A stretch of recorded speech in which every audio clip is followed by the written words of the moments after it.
नमस्कार सर। नमस्कार नमस्कार, प्रणाम। कैसे हैं आप? बहुत बढ़िया सर, आप कैसे हैं? बस सुनाइए। बड़ी बेताबी से इंतजार था आपका भी और हमारे यस सर। और मेरे। फैंस काफी इंतजार कर रहे थे। जी जी फैंस तो जी। सवाल पे सवाल खड़े कर रहे हैं काफी देर से। एक्चुअली अर्जुन सर कहाँ हैं, अर्जुन जी कहाँ हैं? एक्चुअली मैंने बोला सब्र का फल मीठा होता है। ये आपके जो महाभारत खत्म हुई और आप इमीडिएटली टाइम दे दिए थे, तो उसके अंदर जी जी जी। तैयार होना और वो सब चीजें रखना करना टाइम लगता है ना जी उसमें। जी जी। जी जी जी जी। बोलिए बोलिए। सर सबसे पहले तो इस लॉकडाउन में पूरा देश लॉकडाउन में अभी घुसा हुआ है। घर में सब हैं, सेफ हैं, स्वस्थ हैं, क्योंकि मोदी जी का भी यही कहना है कि घर में रहें तो स्वस्थ रहें। तो इस लॉकडाउन सबके लिए, कोई इंडिविजुअल कोई पर्सन के लिए नहीं है, कोई बड़ा छोटा इसमें नहीं देखा जा रहा है। तो इस लॉकडाउन में आपने क्या अलग सीखा सर? क्योंकि बहुत लोग ऐसे, जैसे लक्ष्मण जी का मैंने इंटरव्यू किया, उन्होंने बोला मुझे खाना बनाना नहीं आता था, मैं खाना बनाना सीख लिया लॉकडाउन में।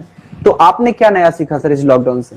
देखिए, लक्ष्मण जी ने खाना बनाना सीखा, लेकिन मैंने जो सीखा है मैं समझता हूँ शायद जैसा ये हो गया वैक्यूम क्लीनिंग करना और कार्पेटिंग का क्लीनिंग करना, झाड़ू पोछा सब क्लीनिंग करना। झाड़ू पोछा तो मैं नहीं करता हूँ खैर, लेकिन वैक्यूम कर लेता हूँ और साफ सफाई कर लेता हूँ, लॉन्ड्री कर लेता हूँ, ये सब कर लेता हूँ जी, मैं। कुकिंग तो खैर वाइफ ही करती है और कोई नहीं करता।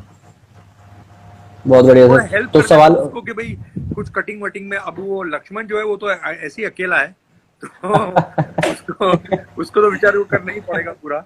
हाँ जी। जी जी जी। तो शुरू करें सवालों का दौर सर। फैंस के सवाल बाद में ले लेंगे, पहले मेरे बहुत सारे सवाल हैं तो पहले मैं वो शुरू कर लूं। तो सर सबसे पहले सवाल कि बहुत सारे महाभारत के कास्ट के बारे में ऐसा मैंने सुना भी है, इंटरव्यू किया तो पता चला कि कास्टिंग का, महाभारत की कास्टिंग का अजीब किस्सा रहा है सर। क्योंकि बहुत सारे ऐसे किरदार थे, ऐसे एक्टर्स थे जो कुछ और रोल चाहते थे वो, और मिला कुछ और रोल, और लास्ट में होते होते फाइनल हुआ कुछ और। तो आपके कुछ ऐसे किस्से हैं जो आप करना चाहते थे कुछ और रोल और आपको मिला कुछ और? नहीं जी नहीं, मैं इस बात में बड़ा सौभाग्यशाली रहा हूँ। मुझे जी मुझे क्या कहते हैं उसको, डायलॉग भी दिए गए थे ऑडिशन के लिए, अर्जुन के लिए, और जी मेरा चयन भी अर्जुन का ही हुआ है। जी मुझे वो दूसरों एक्टरों की तरह ये पहले ये रोल दिया, फिर वो रोल दिया, फिर मेरा ऐसे नहीं हुआ है। मुझे स्ट्रेट कट जी। अर्जुन के रोल के लिए उन लोगों ने चयन किया था और उसके बाद मुझे ही वो सिलेक्ट कर दिया उन्होंने। महाभारत सर सबके जहन में, पूरे हिंदुस्तान नहीं पूरे विश्व में महाभारत एक सबसे बड़ा शो माना जाता है सर। तो ऐसे में सर आपके करियर में आपने बहुत सारी फिल्में की। मैं बचपन में जब छोटा था तब से आपकी फिल्में देखता आ रहा हूँ सर। अभी बड़े हुए कि जब नहीं हुए आपने ये बताओ। अब बड़ा हो गया सर, फिल्म देखते हुए बड़ा हुआ मैं। तो सर अच्छा। आपके करियर में महाभारत का कितना योगदान है आपके बढ़ते हुए ग्राफ में?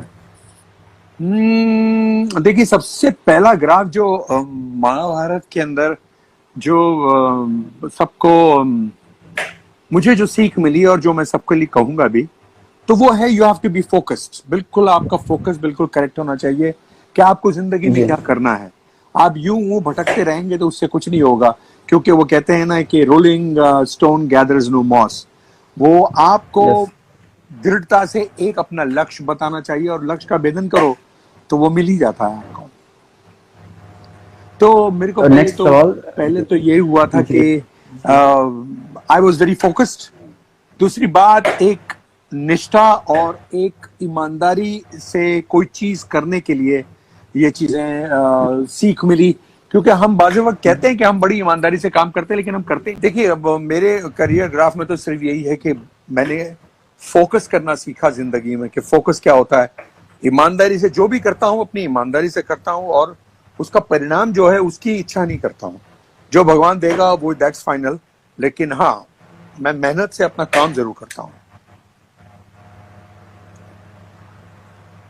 तो आगे बढ़े सर। बढ़िया। नेक्स्ट सवाल। सर तीसरा सवाल ये था कि महाभारत के लिए जब आपका सिलेक्शन हुआ सर। क्या हो गया? Can continue? हाँ हाँ, कंटिन्यू करिए ना सर। ये क्या है यहाँ जी जी प्लेसिंग के लिए जरा थोड़ा सा जी प्रॉब्लम हो रहा है मुझे। जी हाँ बोलिए। जी। ये ठीक लग रहा है अभी आपको? यस सर, पहले से बेटर है।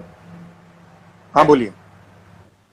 महाभारत के लिए जब आपका सिलेक्शन हुआ था सर, तो महाभारत से आप कितने वाकिफ थे और कितनी आपको तैयारी करनी पड़ी सर महाभारत के लिए? देखो भैया, ये क्या है यार, ये घड़ी घड़ी चला जाता है। ये कौन सा है यार, ये एप्लीकेशन, ऐसा एप्लीकेशन मेरे समझ में नहीं आ रहा। कोई स्टैंड वगैरह घर पे तो नहीं, hold स्टैंड करते पे थे या होल्ड पे भी मैं रखूं अगर उसको, कल भी बराबर था, आज भी बराबर था, पता नहीं क्यों ऐसा। एक मिनट यार, आई डोंट नो। कोई बात नहीं सर, रुक के मतलब 5 मिनट टाइम भी लगेगा, चलेगा, अच्छे से करना है। Now you will have to say, ठीक लगता है सर? एक तो क्या है, सारे के हाँ। क्वेश्चन जो है वो मेरे चेहरे पर आ रहे हैं, मुझे तो मेरा चेहरा ही नहीं दिख रहा है सर। और आप क्वेश्चंस पुट अप कर रहे हैं, इनको आंसर करूं या आपको आंसर करूं, मेरे ये समझ में नहीं आ रहा है सर।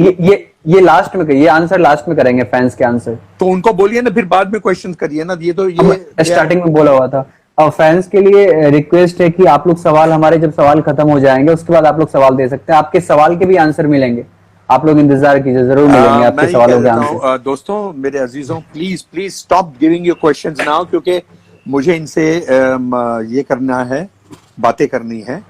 आप थोड़ी देर के बाद मुझे क्वेश्चंस पुट अप करें, मैं हूं आप लोगों के साथ, please, I am not running away. ये क्वेश्चंस आते हैं तो मैं कुछ जवाब यहाँ देखूं या इनको देखूं? चलिए, मैं वो नीचे देखूंगा नहीं। आप पूछिए अभी क्या पूछ रहे थे आप। हाँ, जब आपका महाभारत के लिए सिलेक्शन हुआ सर, उस सिलेक्शन के बाद आप महाभारत से कितने वाकिफ थे, महाभारत के बारे में कितनी जानकारी आपको थी और कितनी तैयारी करनी पड़ी सर महाभारत के लिए आपको?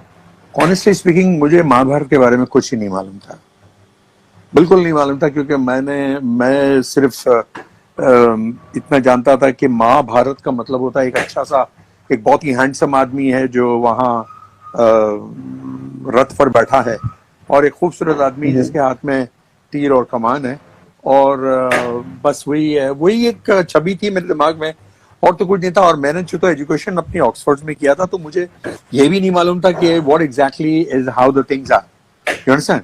तो बस जो हमको एक बार शूटिंग के दौरान मरहूम डॉक्टर राही मासूम रजा, भृंग तुपकरी साहब, पंडित नरेंद्र शर्मा जी और पापा जी जो लिख कर भेजते थे, वही हमारे लिए एक सीख बन जाती थी, क्योंकि उसको इमोट करना था और वो हमारे लिए बहुत आसान हो गया था। तो मेरे पास तो कोई, मैं झूठ नहीं बोलूंगा, मेरे पास कोई नॉलेज नहीं थी सिवाय इसके।